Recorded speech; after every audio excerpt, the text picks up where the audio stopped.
Nah, ya.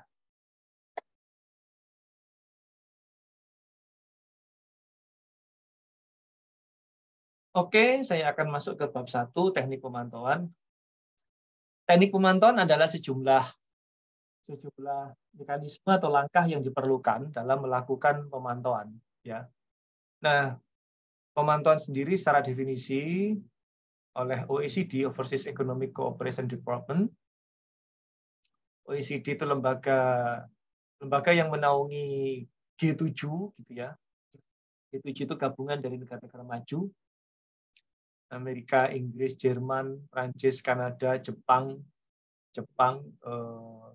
Itali gitu ya. Ada 7 negara. Mereka memberikan definisi mengenai pemantauan.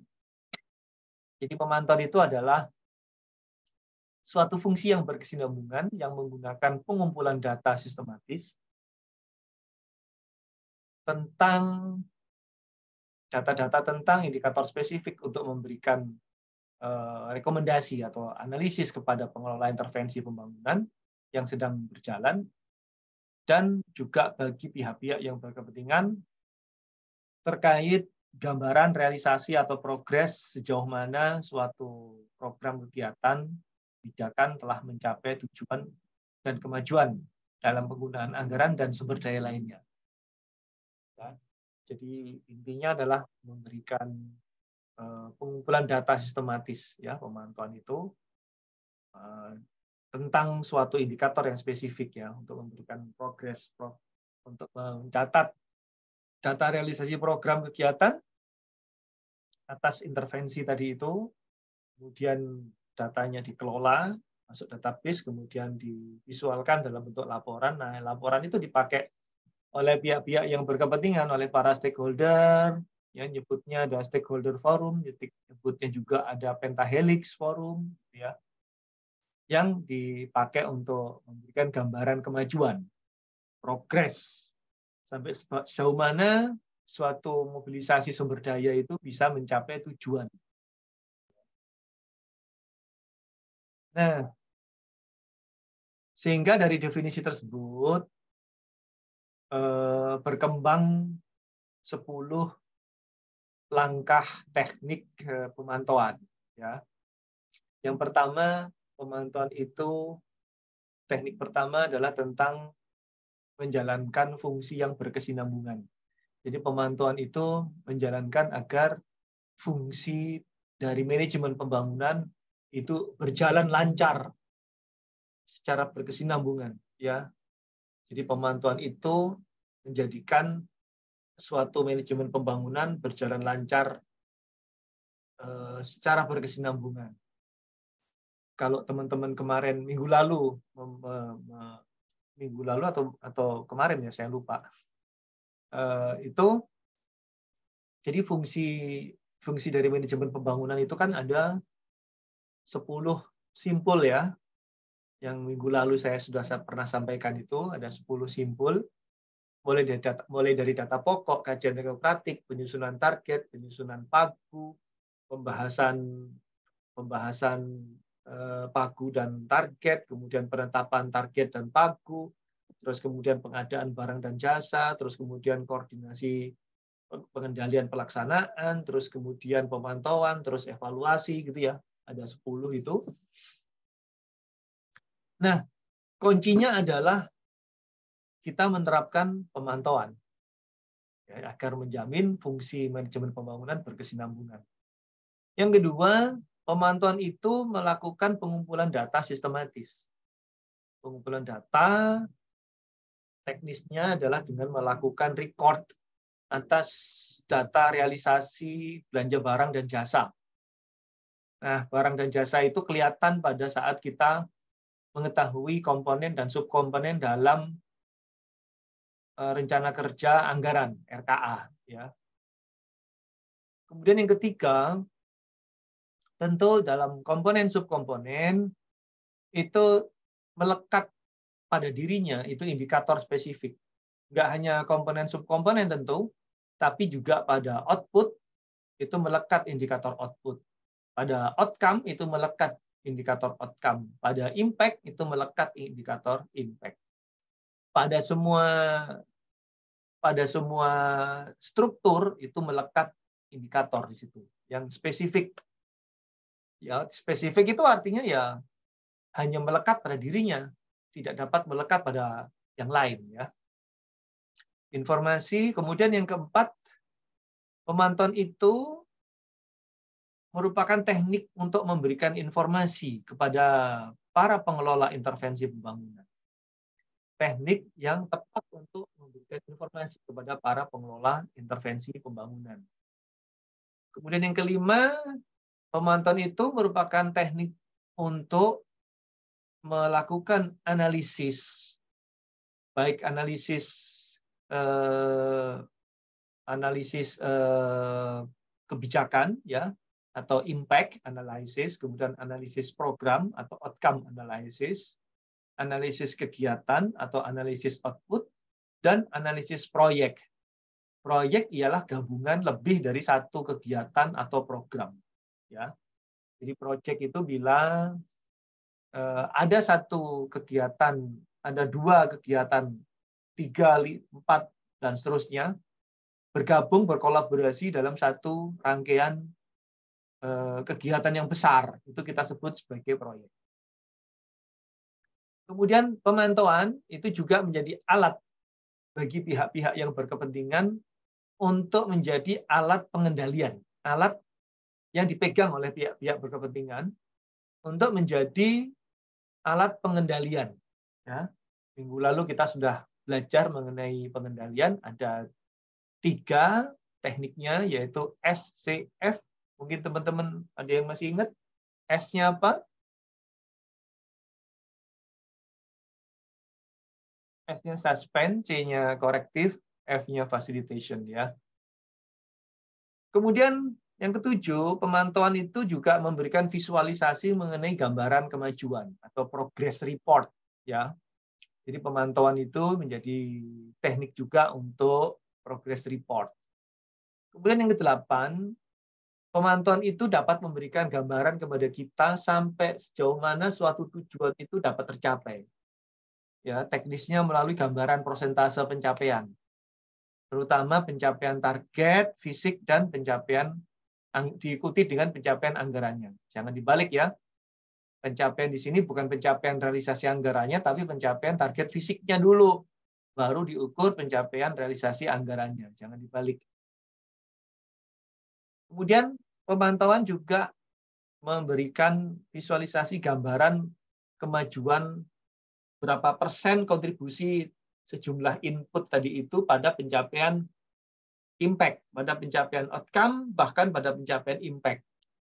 Ya, contohnya misalkan pengadaan beras, kemudian pengadaan logistik, pengangkutan beras, kemudian pembukaan pasar murah, kemudian promosi undangan bagi rumah tangga miskin untuk datang.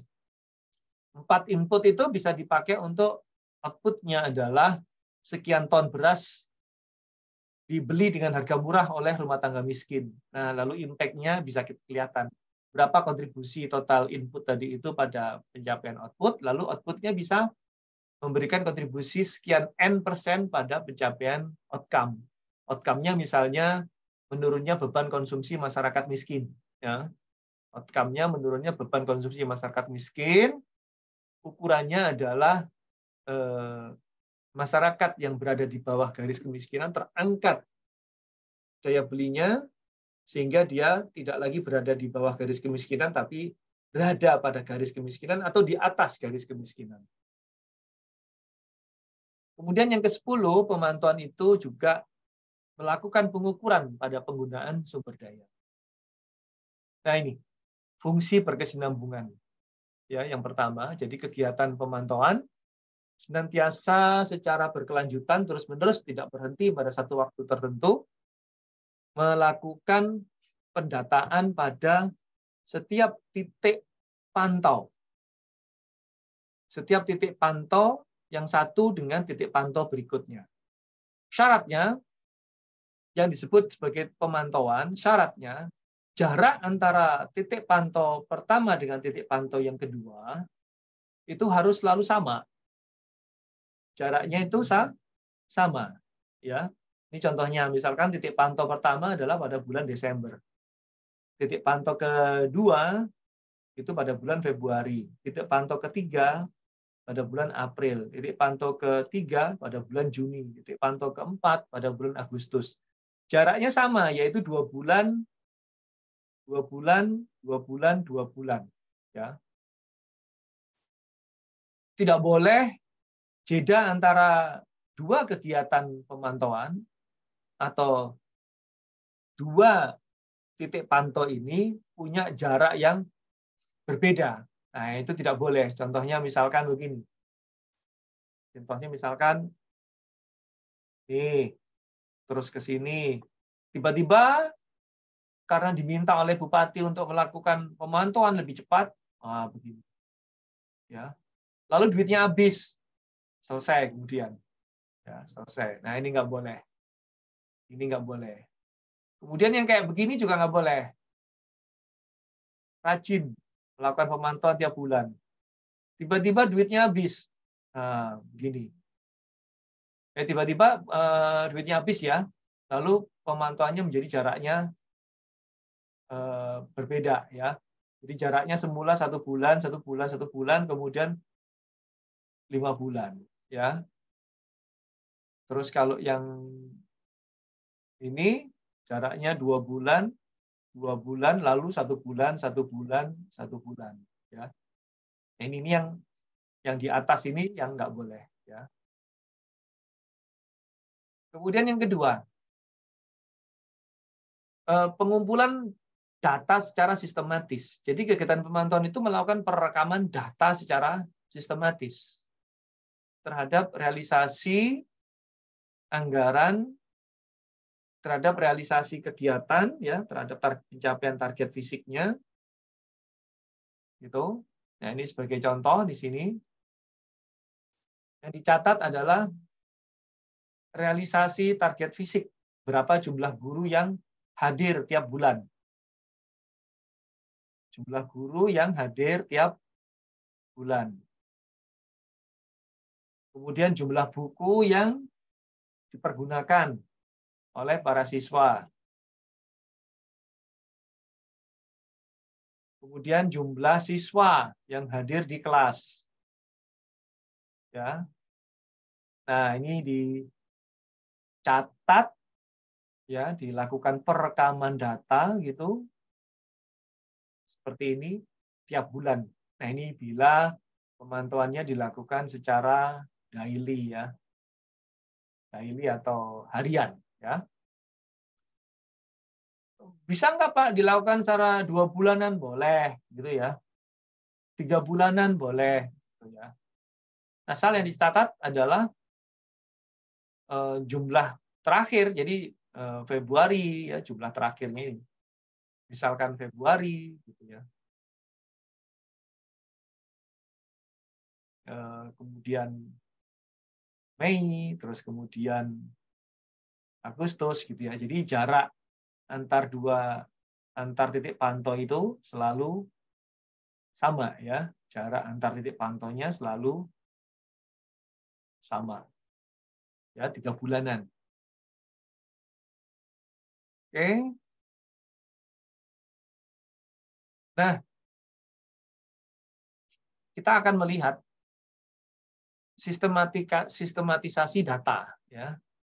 Data yang dipantau adalah data absolut ya. Jadi data yang kita pantau adalah data yang bersifat data absolut ya. Data absolut itu data yang secara account langsung dapat kita hitung tolusnya, istilah statistikanya itu tolusnya. Kita hitung tolusnya 1, 2, 3, 4, 5 gitu ya. Ini tolus namanya. Iya. Ini tolus namanya ya. Nah, tolusnya bisa kita hitung. Apa itu? Data jumlah penduduk misal. Data jumlah penduduk di kecamatan yang berusia 15 sampai 17. Data jumlah usia SMA, data jumlah siswa SMA, data jumlah ruang kelas, data jumlah siswa SMA terdaftar yang hadir di SMA, luas areal SMA, luas gedung, jumlah kelas 3 SMA yang lulus, dan seterusnya ya. Bukan data yang sifatnya data meta. Bukan. Bukan data yang sifatnya data meso, apalagi data kebijakan. Data meta itu bila data tersebut merupakan hasil dari operasi bilangan data absolut. Data meso hasil operasi bilangan dari data meta atau antara data meta dengan data absolut. Data kebijakan itu data yang sifatnya kompleks. Hasil operasi bilangan dari data meso atau antara data meso dan data meta, atau antara data meso dengan data absolut, atau antara tiga-tiganya, antara data meso, meta, dan absolut. Ya, oke. Sampai sini ada pertanyaan, teman-teman?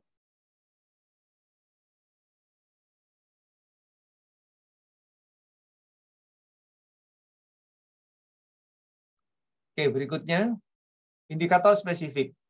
Sehingga fungsi langkah ketiga dari pemantauan adalah perekaman data hanya dapat dilakukan pada data absolut. Ya, tadi sudah saya jelaskan ya. Hanya data absolut ya.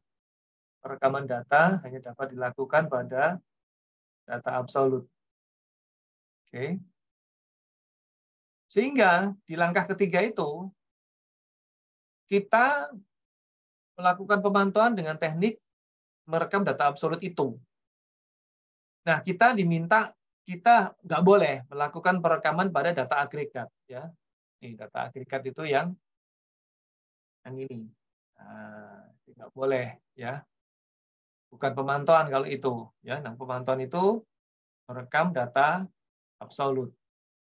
Ya, komponen misalkan komponen seleksi siswa, komponen pengadaan buku dan buku dipakai oleh siswa SMA, komponen pemberian gaji guru dan gaji tersebut menyebabkan si guru hadir di dalam kelas. Nah, kita pantau sekarang. Kita lihat sekarang siswa SMA-nya hadir di kelas 40. Buku yang dipakai 40. Guru yang hadir di kelas 4 orang. Terus ya, ini. Terus sampai 1 tahun anggaran itu kita pantau terus ya. Kemudian dalam memilih indikator spesifik ya, ada satu guidance yang kita sebut sebagai guidance mobilisasi sumber daya ya. Data-data apa yang kita jenis-jenis data apa yang kita bisa rekam ya. Ada 10 jenisnya. Ya, jadi dalam menentukan komponen yang dipantau itu ada 10.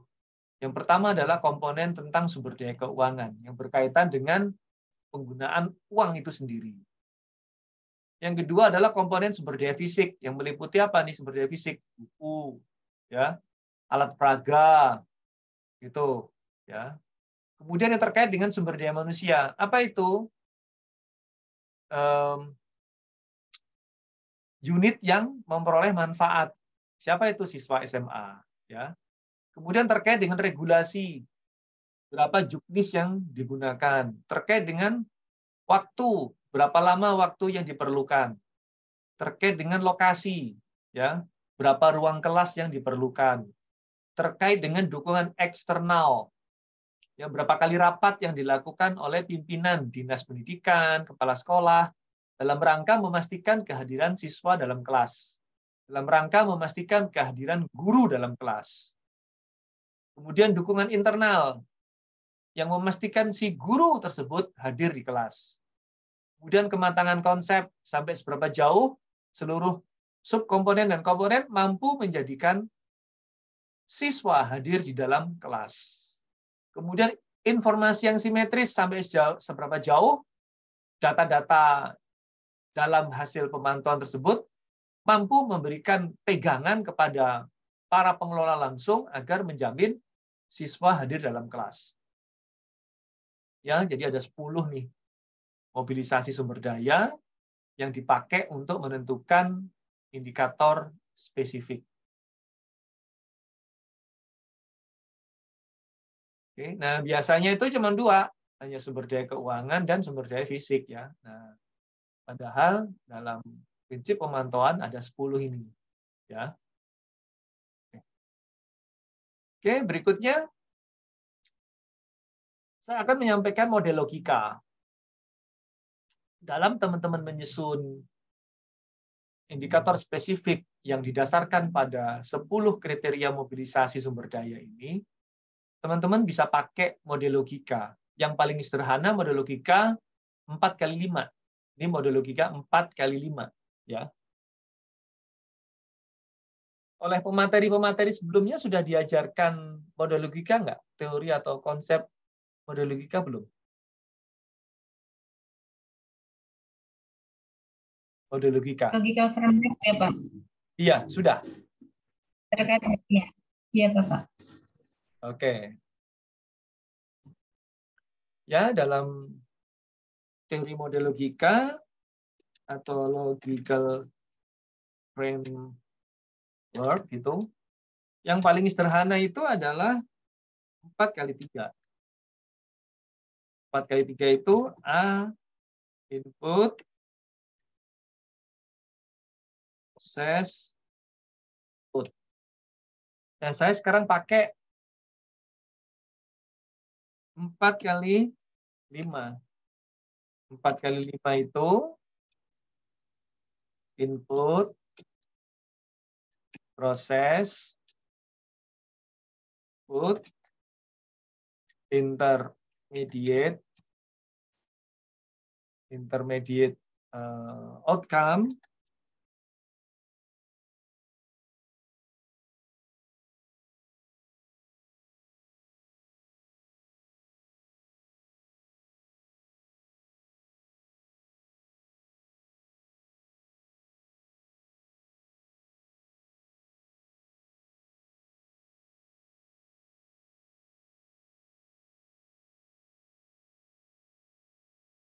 dan outcome.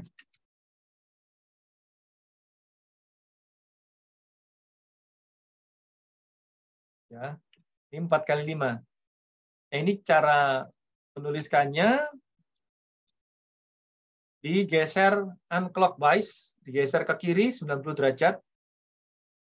Inputnya ditaruh di paling bawah.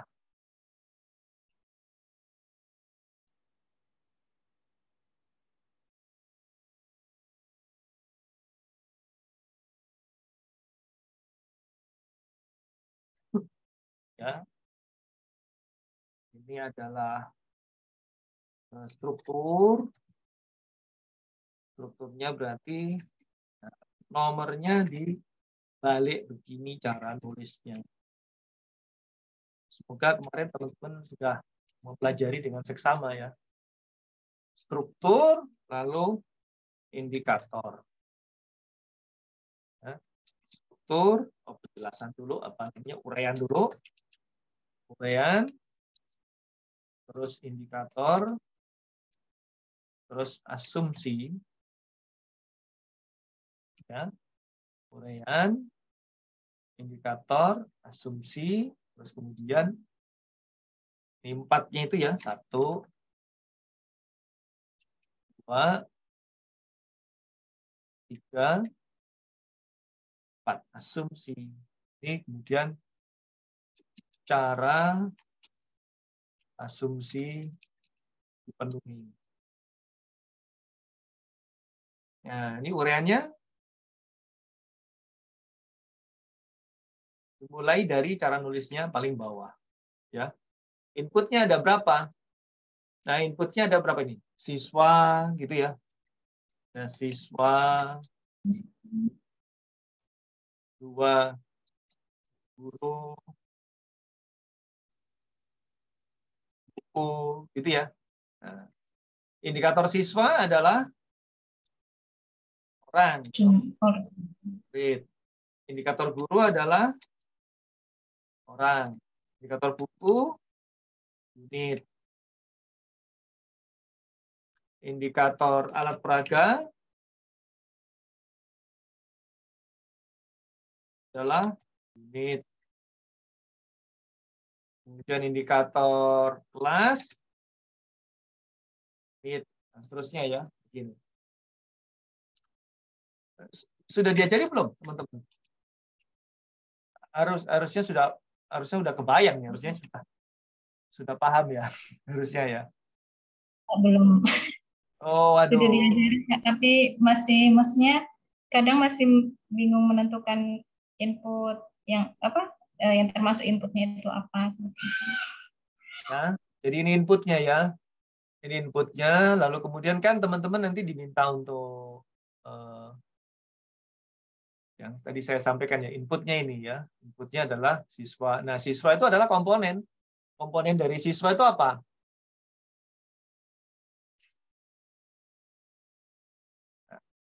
Ada yang tahu nggak? Komponen dari siswa apa? Siswa. Nanti penjabarannya dalam mata anggaran kegiatan, ya. Input itu kan nanti penjabarannya dalam mata anggaran kegiatan. Ya, siswa. Berarti kalau siswa, yang tahu? Seleksi toh. Guru apa? Siswa, antara lain seleksi. Guru, seleksi ada enggak? Kalau enggak ada, boleh ditambah. Terus, Pak? Upah tetap. Terus apa? Tunjangan Upah, masuk nggak, Pak?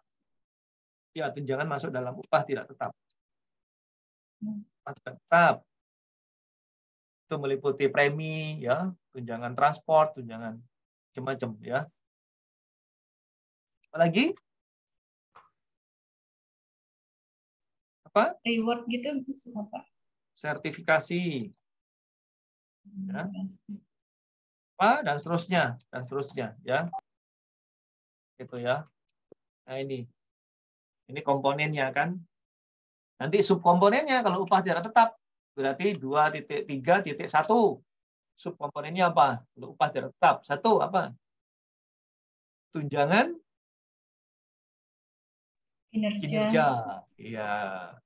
Yang kedua tunjangan transport.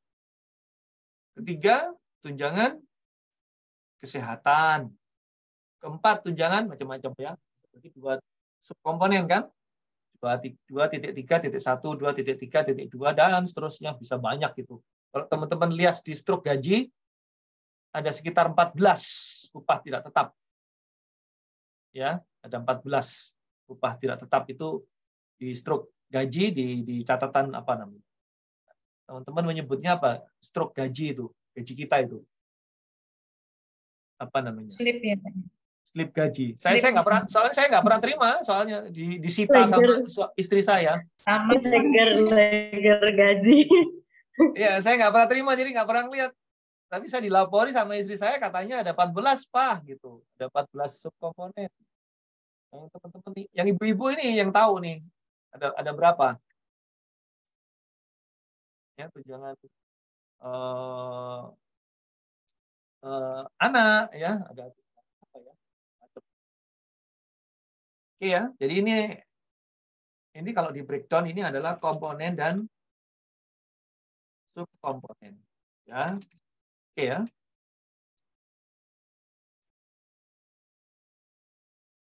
Oke.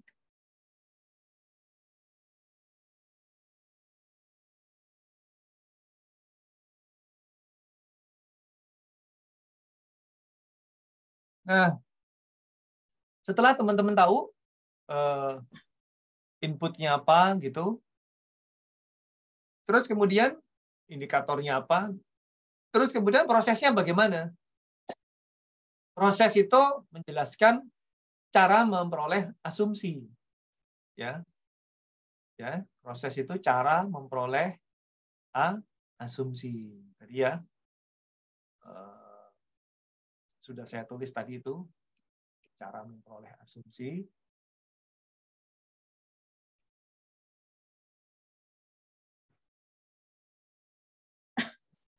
Ya, cara asumsi dipenuhi atau cara memperoleh asumsi. Ya, ini proses. Nah, misalkan untuk input siswa, ya indikatornya kan murid. Komponennya adalah seleksi siswa. Salah satu komponennya, salah satu siswa ya. Cara asumsi itu dipenuhi gimana? Cara supaya kegiatan seleksi siswa itu dapat dipenuhi. Satu, diperlukan undangan dari sekolah, dari kepala sekolah ke calon orang tua murid. Ya. Terus kemudian diperlukan apa? Ruang kelas untuk menerima orang tua. Yang ketiga apa? Pencetakan blanko pendaftaran. Keempat, kelima, keenam bisa sampai 50 item. Nah, itu cara asumsi itu dipenuhi. Ditulis di situ, ya.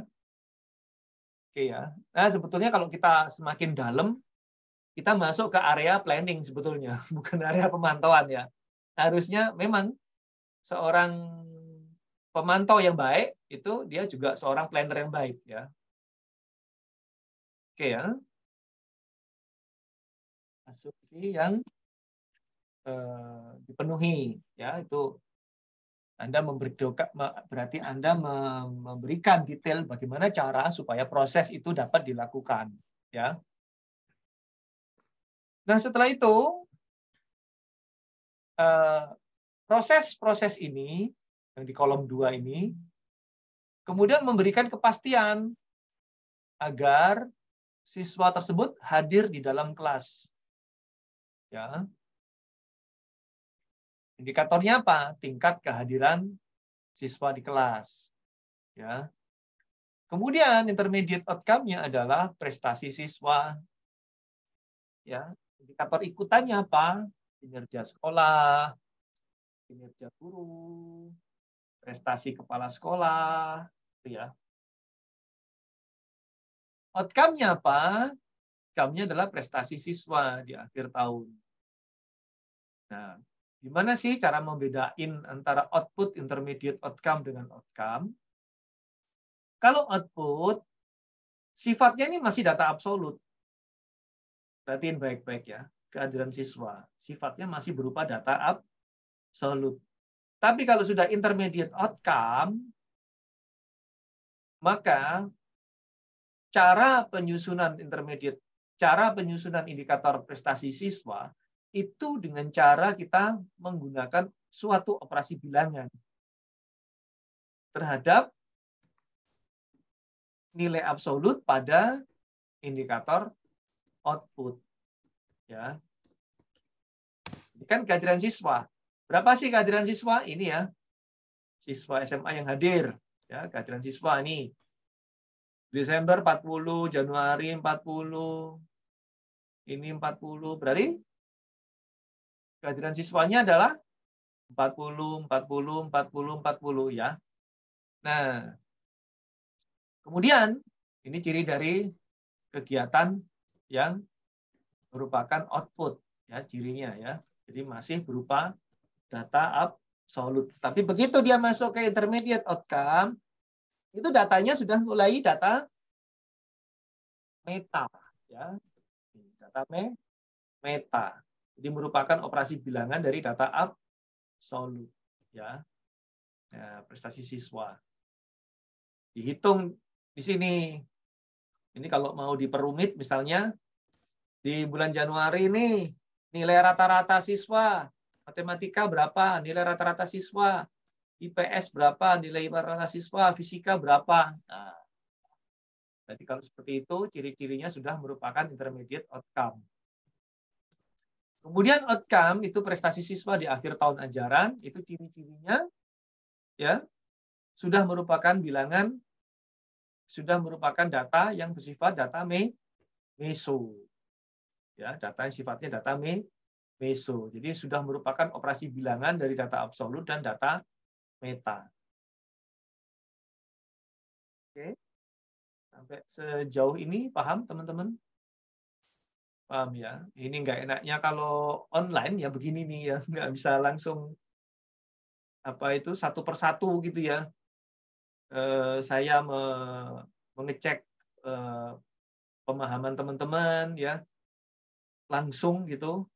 Itu saya nggak bisa ngecek. Ngecek itu dalam arti teman-teman hands on pada suatu project gitu ya. Ada project, ada suatu teman-teman pegang kertas lalu pegang bolpen lalu menuliskan sesuatu. Ya, itu cara belajar efektif yang enak sebetulnya itu. Oke, saya masuk ke teknik pemantauan yang keempat. Ya, memberikan informasi kepada pengelola intervensi pembangunan. Nah, report data tadi itu saya berikan kepada siapa? Pengelola langsung, guru, kepala sekolah, orang tua, kepala dinas pendidikan. Kepada guru gitu, agar si guru tadi paham bahwa ada muridnya yang satu orang tidak masuk pada bulan Maret. Satu orang tidak masuk pada bulan April. Satu orang tidak masuk pada bulan Mei. Semua tidak masuk kelas pada bulan Juni. Ini kenapa nih? Kalau di bulan Juni nggak ada yang masuk kelas, kenapa nih?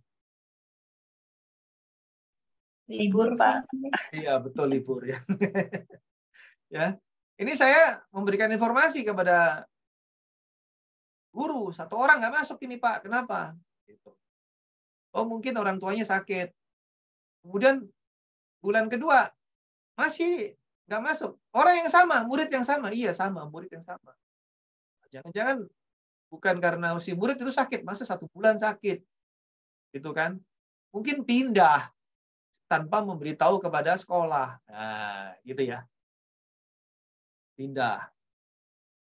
Di bulan Juli, Agustus, September, yang masuk 38. 2 orang, 1 orang tadi sudah pindah, tambah 1 orang lagi mungkin pindah juga ke luar kota. Ya. Nah, informasi langsung yang diberikan kepada pengelola langsung. Pengelola langsung.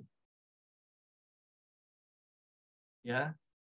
Kemudian objek dari pemantauan masuk ke teknik yang kelima. Ya. Kita melakukan analisis dengan unit analisis pada program, kegiatan, proyek, komponen, subkomponen. Di mana kita bisa melihat itu? Di dalam dokumen penganggaran. Ya, di dalam yang kuning ini, dalam dokumen penganggaran dan dalam dokumen rencana pelaksanaan atau di dalam renja. Kalau ini dokumen penganggaran ya berarti di dalam RKAOPD. Kalau di dalam dokumen rencana di dalam renja OPD. Di situ jelas, di situ ada komponen, ada subkomponen. Kalau di dalam dokumen penganggaran ada komponen, subkomponen. Kalau dalam dokumen rencana ada output kegiatan dan outcome program. 2 itu. Ya, kuning ini ya. Kalau mata anggaran komponen dan subkomponen ada di dalam dokumen penganggaran. Kalau mata anggaran kegiatan dan mata anggaran program, berikut indikator output kegiatan dan indikator outcome program ada dalam dokumen rencana. Kalau ini ada dalam renja, kalau yang ini ada dalam renja, kalau yang ini ada dalam RKA atau dalam DIPA. Atau rincian DIPA. Jelas kalau rincian DIPA sudah ada jenis belanja komponen. Ya. Oke ya. Berikutnya nomor 6 adalah teknik pemantauan yang ke-6 adalah informasi mengenai hasil progres komponen dan subkomponen tadi diberikan juga kepada pihak-pihak yang tidak langsung berkepentingan. Pihak-pihak yang menjadi tadi yang bertanggung jawab dalam menciptakan dukungan eksternal. Dukungan eksternal. Nah, tanpa dukungan dari mereka, nanti kalau kita punya kendala dalam pelaksanaan kegiatan, misalkan kendala itu terkait dengan kekurangan anggaran, nah kita bisa minta kepada mereka untuk menambahi anggaran. Siapa itu? Kepala daerah, gubernur, menteri, anggota DPR. Kalau nggak punya uang, Republik ini nggak punya uang, ya hutang ke lembaga donor. Atau memberitahu kepada kontraktor bila ada perbaikan sarana prasarana. Atau tukang ojek bila terkait dengan salah satu fasilitas yang diberikan kepada siswa atau guru, antar jemput siswa atau antar jemput guru dari rumah ke sekolah. Oke. Kemudian yang ketujuh, gambaran kemajuan. Jadi teknik pemantauan yang ketujuh adalah memberikan gambaran kemajuan. Objek pemantauan merekam gambaran kemajuan pelaksanaan kebijakan program, kegiatan, proyek, sampai ke komponen dan subkomponen. Nah, gambaran itu tentu ada batasan waktunya. Contoh, seleksi siswa itu antara bulan Januari sampai bulan Juni. Sehingga rentang waktu yang diperlukan adalah 6 bulan. Berarti ketika sudah lepas bulan Juni, berarti Juli sampai Mei tahun depan, berarti pemantauannya bukan lagi pada seleksi siswa, satuan tetap sama siswa. Ya, tapi pada kehadiran siswa. Guru, kehadiran guru. Ya, buku berarti buku dimanfaatkan oleh siswa dan guru. Alat peraga dimanfaatkan oleh siswa dan guru. Kelas dimanfaatkan oleh siswa dan guru. Ya, penyediaan alat pendukung operasional dimanfaatkan oleh siswa dan guru. Oke ya. Kemudian teknik pemantauan yang ke-8 memberitahu mengenai sejauh mana belanja komponen dan belanja subkomponen telah mencapai tujuan. Nah, ini sudah mulai kita mencoba menghubungkan antara belanja input tadi itu, input tadi itu data absolut ya, dengan estimasi dengan target akhir. Menghubungkan antara data absolut dengan target akhir. Target akhirnya apa? Outcome ya. Outcome itu sifat datanya apa? Outcome, sifat datanya apa? Tadi sudah saya sampaikan. Sifat datanya adalah Data meso ya, Pak ya? Betul. Meso. Ya. Karena dia sudah melampaui 2 kali operasi bilangan. Sudah melalui operasi bilangan. Data meta dan sudah melampaui analisis data absolut. Ya. Ya. Outcome itu sifat datanya adalah data meso. Nah, kita sudah mulai menghubungkan antara realisasi komponen subkomponen atau input atau realisasi input tadi itu dengan pencapaian apa data mesonya prestasi siswa di akhir tahun ajaran ya. Nah, ini kita pegang sebagai estimasi potensi ketercapaian target. Sehingga ini siapa yang melakukan? Kita sebagai monitor ya, bukan kepala sekolah, bukan kepala dinas pendidikan. Kita sebagai monitor. Tujuannya apa? Agar kita tahu bahwa pada triwulan 1, 2, 3, 4, katakanlah pada triwulan ketiga gitu, bahwa ternyata prestasi siswa itu nggak akan mungkin tercapai. Kalau ternyata jumlah guru yang seharusnya itu hadir 4 orang, yang hadir ini satu gitu misalnya ya. Ini misalnya yang hadir nggak 4 tapi satu. Ini satu. Ini satu. Ini 0 ya.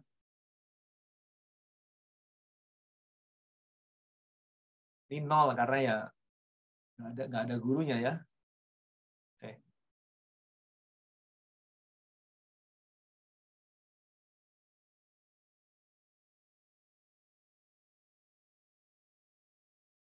Ya, apa yang terjadi? Wah, ini kemungkinan nggak bisa tercapai, Pak, gitu ya. Karena angka yang kita analisis output yang kita hasilkan ternyata menggambarkan bahwa estimasi potensi ketercapaian target itu rendah. Oke. Nah, yang ke-9, Objek pemantauan berikutnya memberikan visualisasi dalam bentuk hasil rekaman data meta. Ya, minimal itu untuk mengetahui kemajuan pembangunan. Apa itu? Tingkat kehadiran, nilai rata-rata kelas, tingkat kelulusan, angka partisipasi murni, gitu ya. Nah, kita sebagai monitor inilah yang melakukan penghitungan, ya. Nah, yang ke-10, teknik yang ke-10 adalah melakukan analisis output terhadap penggunaan sumber daya, merekam penggunaan semua sumber daya selama proses penyelenggaraan kegiatan untuk mengetahui kinerja pemanfaatan sumber daya. Dalam perencanaan, jumlah siswa yang kita seleksi 400 orang. Ya, dalam realisasi, katakanlah di triwulan ketiga, gitu, katakanlah di triwulan 3, gitu,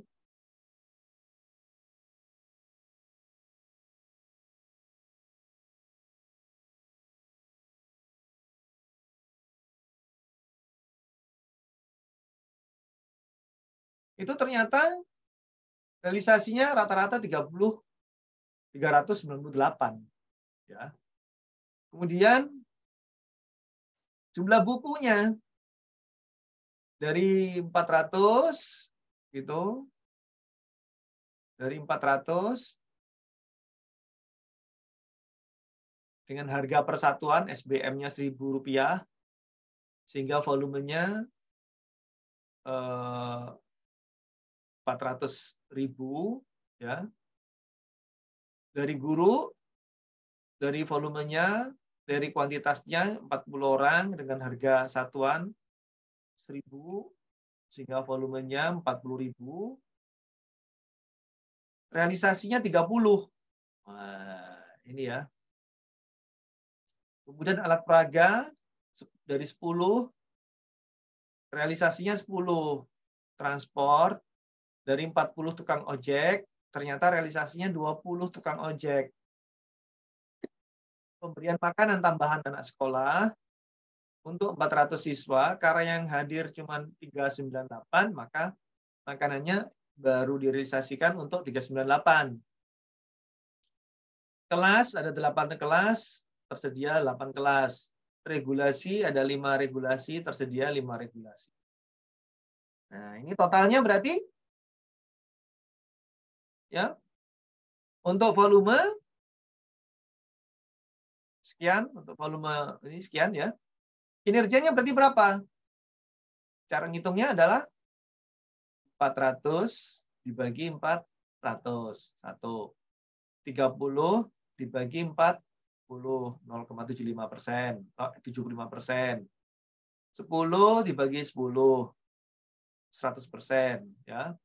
20 dibagi 40, 50%. Ya. 398 dibagi 400, ya hampir 100%, 0,96. 99,6%, ya gitu. Kelas operasional 8 dibagi 8, 100%, ya. Regulasinya 5 dibagi 5, 100%. Sehingga rata-rata kinerjanya adalah 1 tambah 0,7 tambah 1 tambah 0,5 tambah 1 tambah 1 tambah 0,8 dibagi 1, 2, 3, 4, 5, 6, 7 dapat 0,37. Itu kinerjanya. Ya. Kalau kinerjanya 0,37 ya berarti kurang. Kemungkinan untuk mencapai target outcome susah. Ya. Oke. Nah, ini asumsinya. Asumsi yang dibangun. Kenapa sih kok jumlah gurunya 40, jumlah alat peraga 10? Nah, asumsinya dari sini. Siswa 400 ya, dengan siswa 400, buku yang diperlukan buku IPA, matematika, bahasa Inggris, keterampilan. Kemudian seragamnya untuk 400 orang itu paket. Satu paket terdiri dari baju harian, baju olahraga, baju daerah, sepatu hitam, sepatu olahraga. Kemudian guru isinya diklat, ini ya komponennya ya, diklat, gaji, tunjangan, asuransi. Alat peraga, komponennya alat peraga kelas, laboratorium, bahan-bahan laboratorium. Transport, paket, isinya honor, tukang ojek sekolah, dan tunjangan BBM. Kemudian makanan, makan siang dan susu. Kelas dan operasional, perbaikan kelas, listrik, air, stationery. Kemudian regulasi, pedoman pembelajaran, juknis pelaksanaan anggaran, juknis guru, juknis penilaian, juknis kegiatan ekstrakurikuler. Kemudian rasio guru siswa 1:20. Oh, pantes. Kenapa jumlah gurunya 20? Karena rasionya 1:20. 400 bagi 20, 20. Rasio kelas siswa 1:40. Siswanya ada 400. Rasionya 1:40. Berarti butuh 10 ruang kelas. Kemudian rasio alat peraga siswa 1:40. Ya, rasio ojek siswa 1:10. Nah, dapatlah kita volume ini. Nah, ini kira-kira ya. Jadi pada saat kita rencana komponennya ini, siswanya 400 orang, ya, seragamnya 400 orang, bukunya 400 orang, sedemikian rupa, seragamnya 400 orang, harganya Rp100.000, ya, harga satuannya 100.000, harga SBM-nya Rp100.000 per paket. Buku, harga paketnya 200.000, guru, total semua tunjangannya jadi totalnya 5 juta, alat peraga totalnya semua menjadi 10 juta. Kemudian kita jumlahkan, dapat 48 juta untuk total harga satuan. Berapa volumenya? 400 dikali 100.000, 40 juta. 400 kali 200.000, 80 juta. Dan seterusnya, maka dapat angka 8,95 miliar. 8.950 juta. Itu biaya total yang diperlukan agar 400 siswa tadi itu hadir di kelas selama 1 tahun ajaran. Nah, pada saat triwulan 3, ternyata rata-rata siswa yang hadir itu 398. Nah, maka cara ngitung realisasinya adalah untuk hitung analisis output-nya, 398 kali 100, ya, 398 ini angka realisasi output tadi ya, 398 kan, dikali 100.000 tetap menjadi 39 juta. Pada saat rencana 40 juta, sekarang 398 juta. Dan seterusnya, maka buku yang dipakai 398, guru yang hadir 18, alat peraga yang ada 10, transport yang ada 20 dari 40, pemberian makanan tambahnya 398, kelas dan operasional yang siap 8 dari 10 yang diperlukan. Regulasinya hanya 4 yang ada dari 5 yang diperlukan. Nah, ini totalnya menjadi 7.335 juta.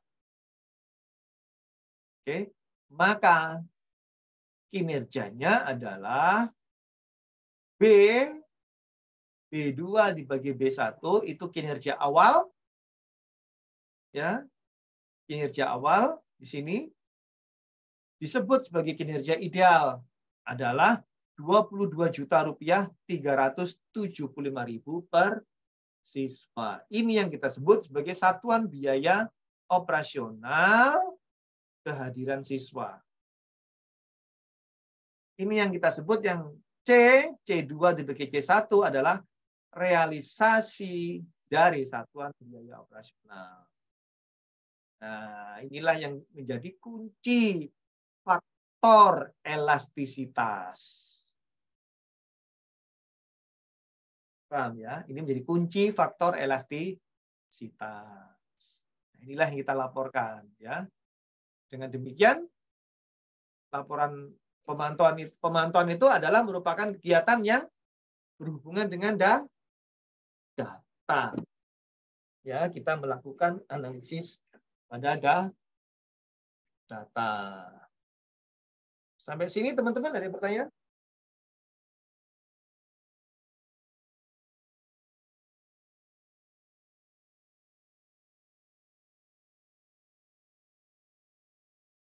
Oke. Saya lanjutkan. Yang kedua, prosedur pemantauan. Dengan demikian, dalam melakukan pemantauan, prosedur apa yang bisa Anda lakukan? Satu, pengamatan langsung. Ya, pengamatan langsung kepada pasien. Termasuk kategori pengamatan langsung apabila event itu ada monitor TV, ada kamera TV-nya. Contoh, misalkan di setiap traffic light itu ada kamera CCTV yang kemudian bisa dihubungkan dengan monitor di operation room. Nah, itu termasuk kategori pengamatan langsung. Termasuk kategori pengamatan langsung, Anda menugaskan kepada kepala sekolah untuk membawa handphone dan melaporkan berapa jumlah siswa yang hadir di hari itu. Termasuk kategori pengamatan langsung.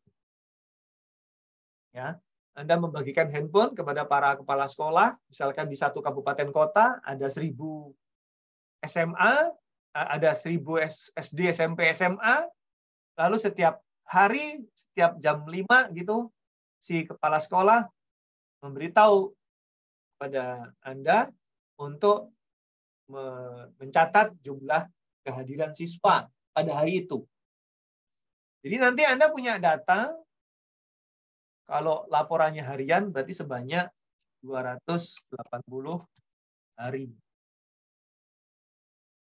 Ya, di hari pertama, hari kedua, hari ketiga, terus sampai hari ke 280.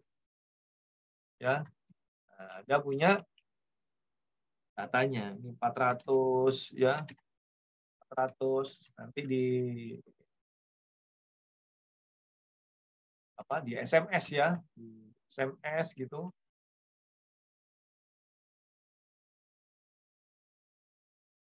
400 lagi ya. Sampai sedemikian rupa di hari ke ini tinggal 380.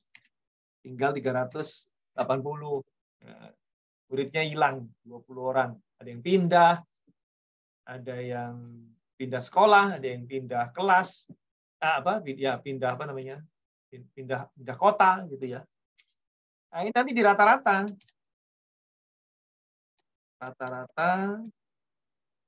kehadiran siswa dalam 1 tahun. Ya, caranya gimana? Tadi D1 tambah D2 tambah D3 tambah D280 dibagi 400. Dibagi 280. Nah, dapat nih rata-rata kehadiran siswa dalam 1 tahun.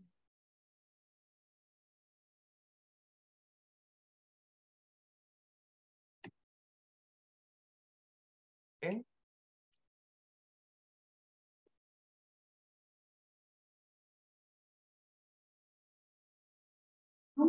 Izin Pak. Ya, silakan Bu. Saya Pak Yuti dari BPBD Kabupaten Garut. Ya. BPBD kan mengemban SPM Pak, urusan bencana. Di sana di Permendagrinya indikatornya itu jumlah warga negara yang mendapatkan pelayanan pencegahan dan kesiapsiagaan. Indikator di sana itu ada jumlah dokumen rencana kontingensi per jenis bencana. Satuannya dokumen.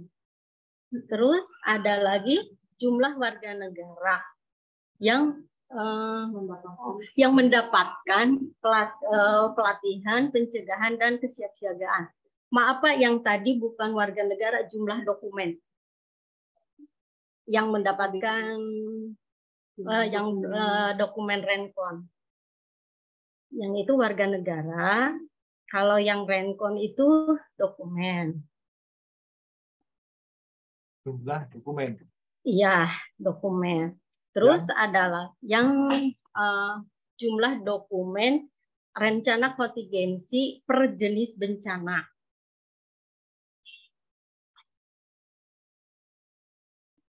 Terus ada lagi jumlah sarana prasarana yang dimiliki dalam penanggulangan bencana. Itu satuannya unit kan. Jumlah sarana prasarana? Iya, dalam penanggulangan bencana. Ya. Ya, Ika. Yang menjadi kesulitan untuk menentukan capaiannya itu, Pak. Soalnya di per jenis pelayanannya itu di Permendagri kan jumlah warga negara. Kalau misalnya presentasi, kita bisa mengkonversi dari perhitungan kayak tadi. Kalau misalnya harus kita 5 dokumen, kalau kita belum baru 2, berarti 2 dibagi 5 gitu, Pak ya. Terus warga negara berarti itu jiwa. Hal peralatan jenis itu Pak untuk menentukan capaian kinerjanya misalnya untuk semester 1. Gimana Pak cara perhitungannya? Ya, yang jelas ini indikator input, Bu. Ya. Ini adalah indikator input. Ya. Ini semua indikator input nih. Ya, warga negara. Nah, kemudian ada proses. Ya, ini indikator input. Ya. Nanti ada komponen di sini. Nah, ada komponen di sini. Nanti ada komponen di sini.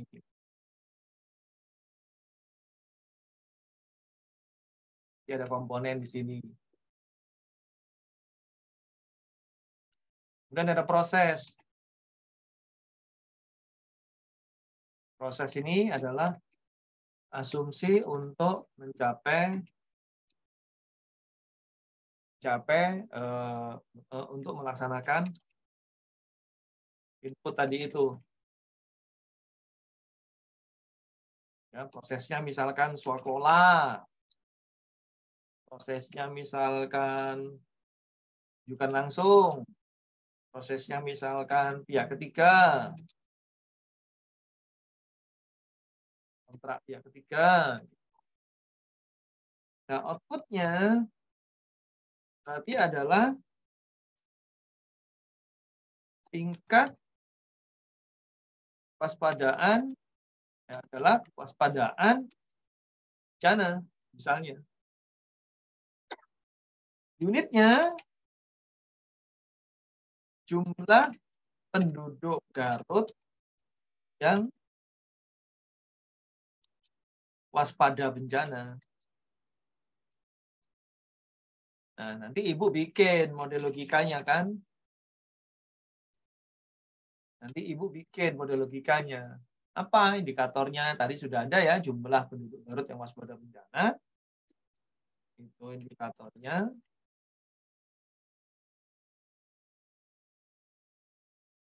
Indikatornya apa? Ada. Ini jumlah penduduk Garut yang waspada bencana. Kemudian kedua,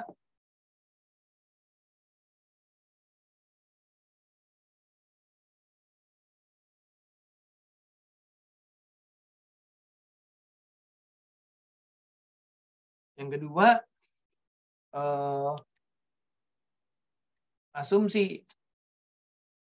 Asumsinya apa? Satuannya dulu ya. Satuannya adalah jumlah penduduk yang ditanyai atau disurvei. Yang ketiga, asumsi.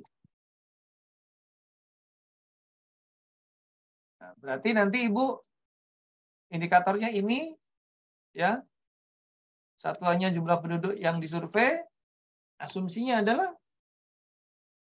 apa? Datanya asumsinya adalah menggunakan data absolut. Ya, kedua, kalau ini yang pertama, yang model kedua,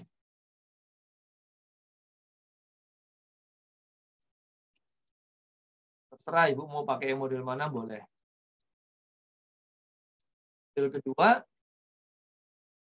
tingkat atau proporsi penduduk Garut yang waspada bencana. Satuannya adalah persen.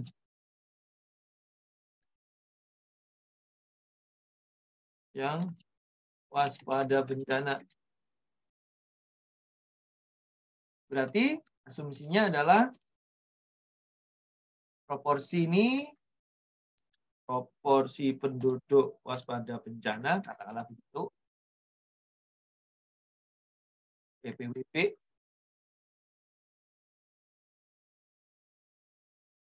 sama dengan A bagi B kali 100%.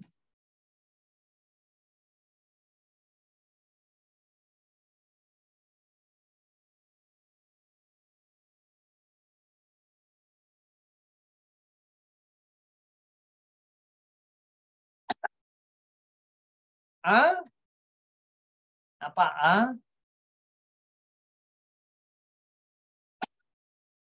Penduduk Garut yang waspada bencana. paham bahwa dia harus waspada bencana. B, Jumlah penduduk yang disurvei. ya, bukan, jumlah penduduk Garut. Jumlah penduduk Garut. Iya. Seluruh ya. Iya. Gitu. Bukan yang disurvei, jumlah penduduk Garut. Jadi nanti yang paham ini, yang paham ditolus, yang nggak paham tidak ditolus, tidak dihitung. Ya, jumlah penduduk Garut. Nah, berapa jumlah kerangka samplingnya? Stratified cluster random sampling. Daerah paling bahaya, katakanlah daerah paling bahaya ya. Daerah paling bahaya, katakanlah daerah berisiko. kategori 1 gitu ya. Kategori 1 itu 100% penduduknya adalah Rawan bencana. sampling. Daerah bahaya, katakanlah kedua,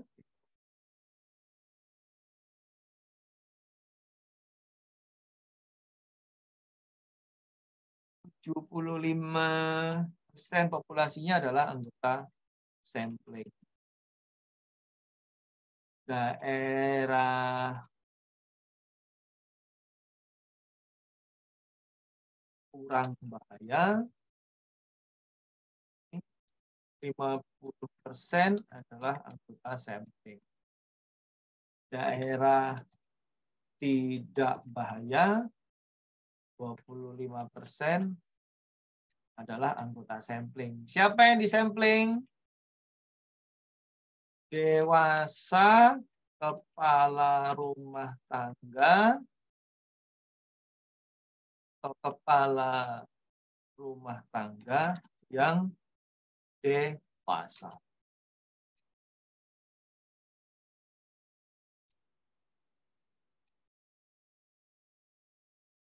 Nah, jadi kalau daerah paling bahaya ini ada misalkan kecamatan. Seluruhnya Pak, Kabupaten Garut rawan bencana Pak. Misalkan 2 kecamatan gitu ya. Oh iya sih. Kecamatan A penduduknya 500, ya berarti semua ditanyai.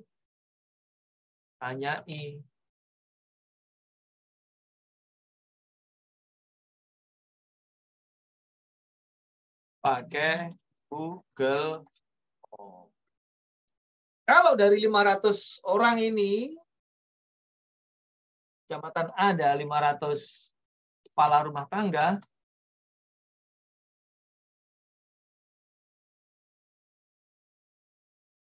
bila ini ditanya, ini ternyata 200 yang tahu, gitu ya.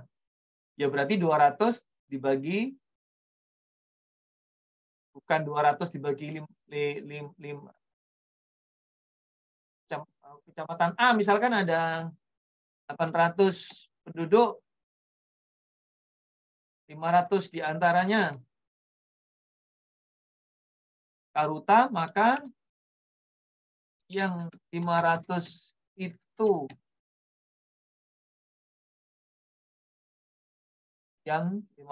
yang ditanyai pakai Google Form.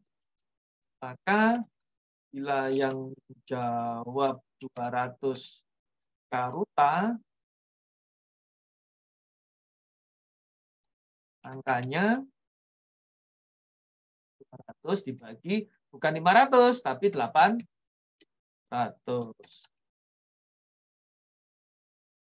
Berapa? 12. 24.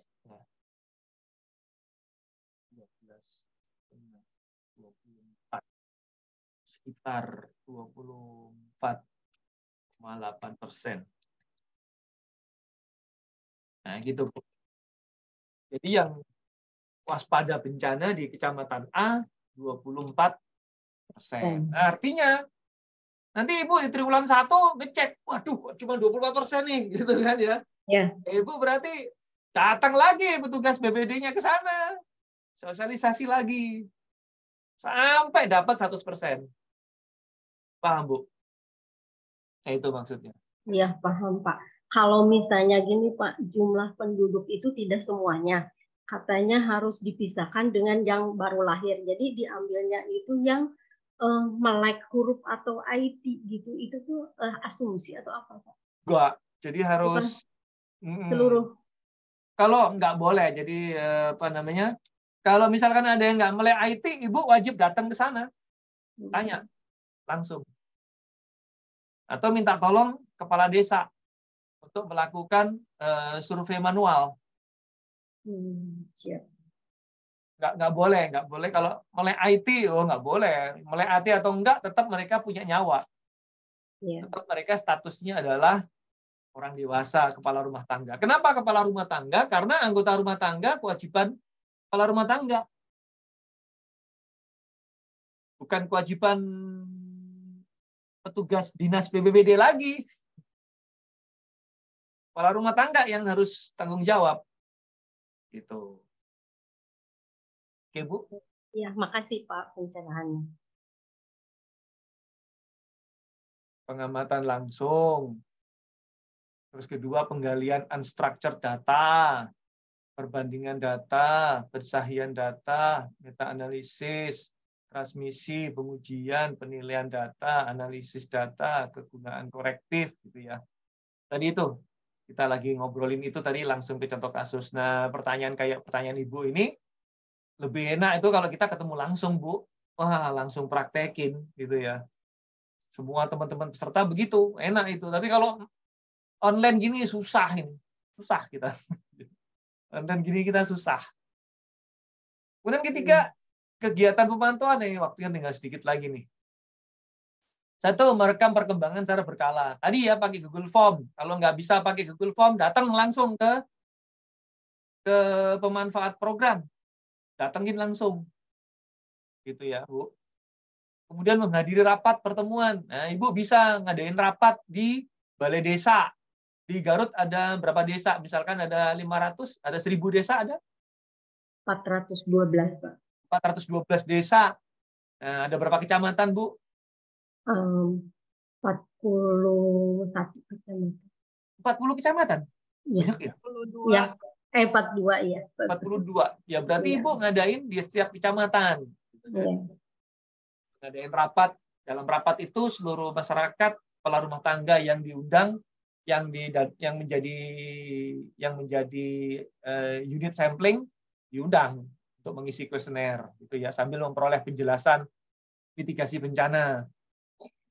Terus kemudian melakukan penjaringan pendapat khalayak. Nah, ini yang menggunakan Google Form atau Ibu pakai juga pendataan kelurahan ya. Kemudian membaca laporan dari pihak lain. Nah, mungkin yang melakukan suatu LSM tertentu Itu ya. Nah, Ibu bisa akuisisi data mereka.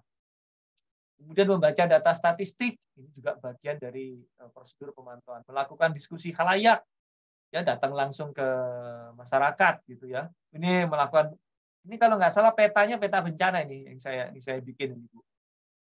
Ini kalau nggak salah petanya peta bencana ini. Ini. Melakukan kunjungan lapangan, ya.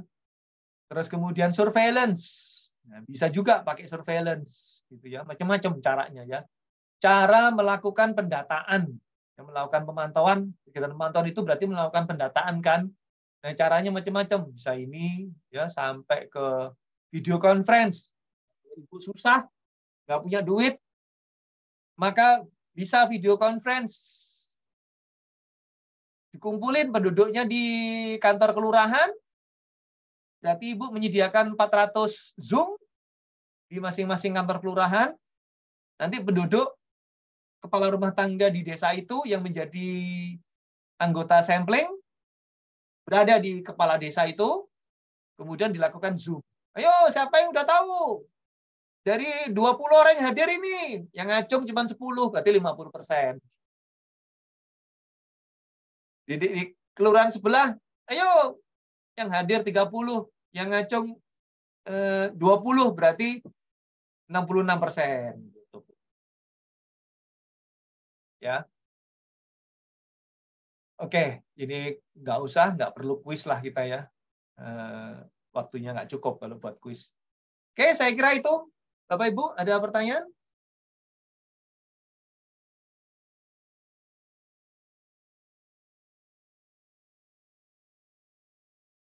Ada pertanyaan?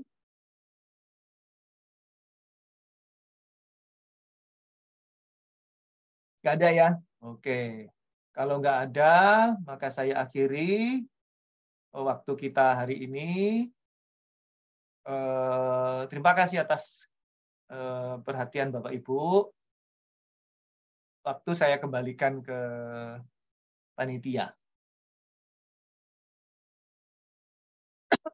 Saya tanggal 20 sampai 24 ke Sumedang, Bu, ya, di Garut ya. Ya, Sumedang, nanti saya mau mampir ke Ponpes Wasilah saya. Ke Pak Tontowi, Pak Kiai Tontowi. Iya, Pak, sudah. Garut itu ya? Iya, saya mampir ke mereka itu.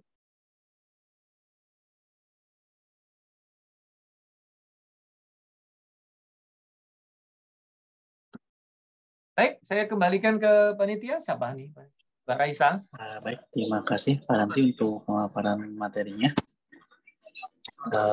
Untuk sesi selanjutnya sudah hadir di Zoom Pak Momon. Selamat siang Pak Momon. Baik, terima kasih dulu. Terima kasih ya Mas Idan, teman-teman semua. Terima kasih banyak Pak. Ya, sama-sama Pak. Terima kasih. Salam.